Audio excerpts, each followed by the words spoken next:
Finally షష్ఠి పూర్తిలో main పెళ్లి ఘట్టం అయితే స్టార్ట్ అయిపోయింది. 30 ఏండ్ల క్రితం వాళ్ళ ఒరిజినల్ పెళ్లికి వచ్చిన ఫ్రెండ్స్ అందరూ మళ్ళీ ఇప్పుడు ఒకటేసారి అందరూ కలిసి వాళ్ళని నెక్స్ట్ లెవెల్లో పాపం టీజ్ చేశారు.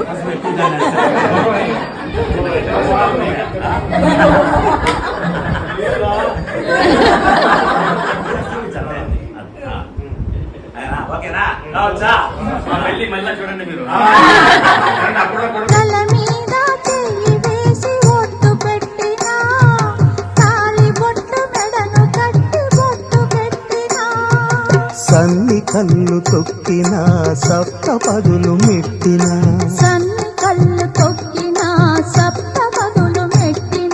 మనసు మనసు కలపడమే మంత్రం పరమార్థం. శ్రీరస్తు శుభమస్తు.